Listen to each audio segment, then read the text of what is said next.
Selamat siang, pada kesempatan hari ini saya akan mewawancarai salah satu dosen pengampu mata kuliah Pendidikan Kewarganegaraan di program studi PGSD. Selamat siang, Pak Zain.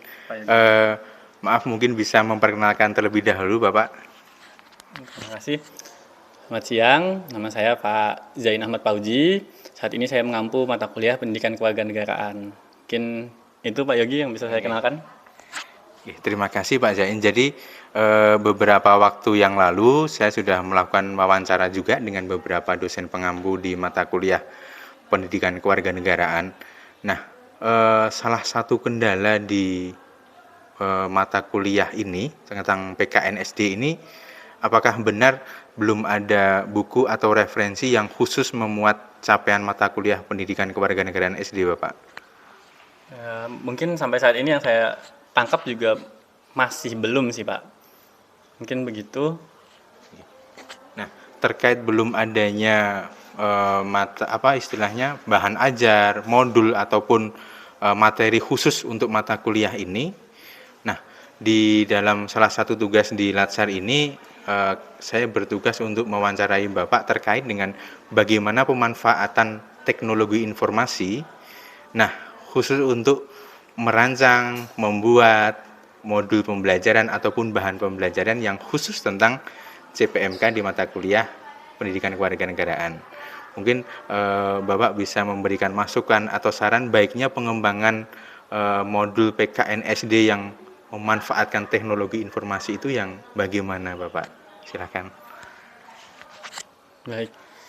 Mungkin ini bagus sekali apa yang dilakukan oleh Pak Yogi selaku CPNS saat ini di program studi PGSD.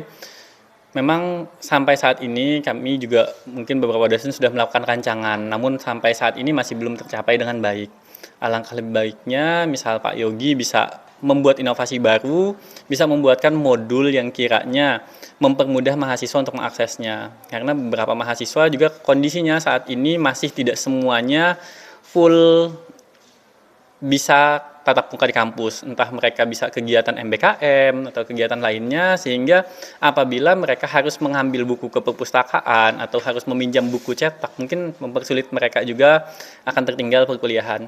Jadi apabila Pak Yogi bisa, mungkin bisa mempersiapkan suatu modul yang mempermudah bisa online ataupun ada offline-nya juga, namun tetap harus ada akses online supaya bisa mempermudah teman-teman atau mahasiswa yang lain yang tidak bisa tatap muka di kampus, entah mereka kegiatannya tadi MBKM atau kegiatan lain, misal dengan kegiatan add modul atau misal juga membuat modul e-book, dan mungkin ada juga ditambahkan seperti link, jadi mereka dalam buku itu sudah bentuknya e-print, kemudian tinggal mereka mengklik misal ada video pembelajaran, ada evaluasi dan lain sebagainya, sehingga lebih mudah untuk mereka mengakses pembelajaran.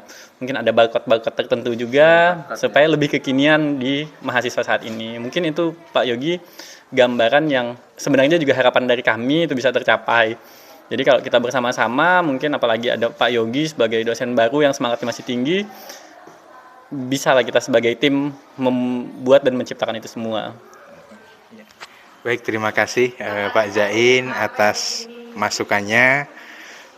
Nanti akan menjadi salah satu masukan dalam rancangan kegiatan aktualisasi. Jadi berdasarkan masukan dari Bapak Zain tadi, memang belum ada modul atau bahan ajar yang secara khusus memuat CPMK di Pendidikan Kewarganegaraan SD, sehingga memang perlu dirancang sebuah bahan ajar atau modul yang kekinian, begitu tidak hanya cetak tapi bisa digunakan mahasiswa di mana saja. Jadi mahasiswa bisa mengakses dimanapun hanya menggunakan gadget, begitu ya Pak Zain ya.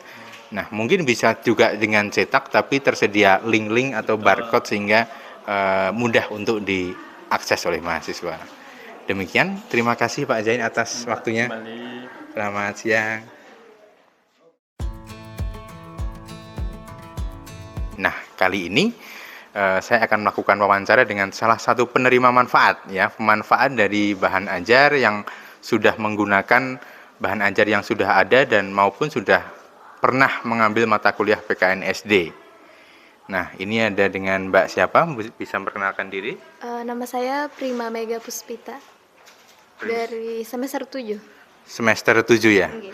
Ya, Mbak Prima berarti panggilannya ya. Mbak Prima pernah mengambil mata kuliah pendidikan kewarganegaraan SD Pernah, Pak. di semester berapa? Di semester 7. Semester 7 ini mengambil berarti ya.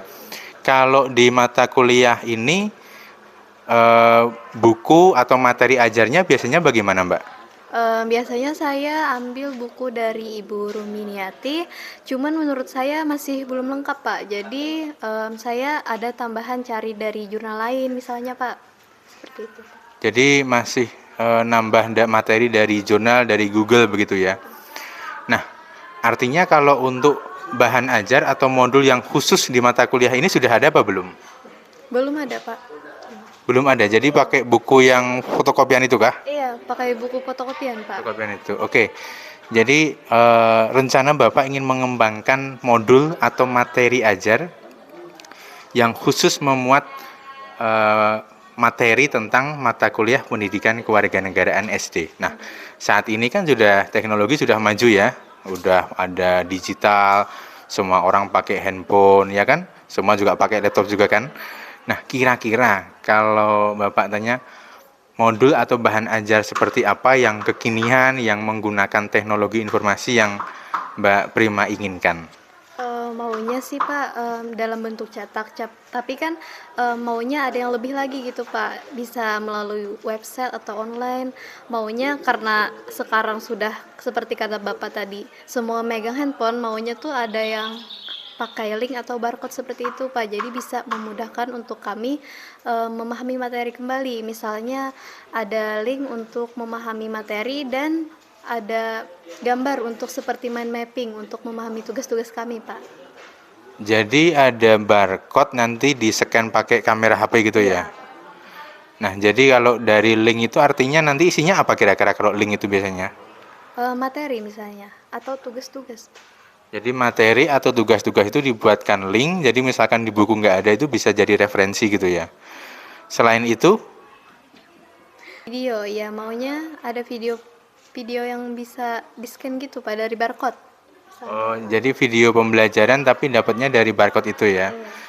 Oke, jadi mungkin itu salah satu masukan dari pengguna ya, calon pengguna bahan ajar. Jadi memang tidak jauh berbeda kondisinya dengan wawancara yang sudah dilakukan oleh dengan Bapak dosen tadi, bahwa bahan ajar yang diharapkan saat ini tentunya tidak hanya berbentuk cetak saja, cetak juga diperlukan, tapi bahan ajar cetak itu harus memuat mungkin link atau barcode lebih mudah lagi. Jadi misalkan ada materi yang kurang jelas ataupun kurang dimengerti mahasiswa, itu bisa memperkaya pendalaman materi tersebut. Baik, terima kasih Mbak Prima atas waktunya. Sama-sama, Bapak. Ya.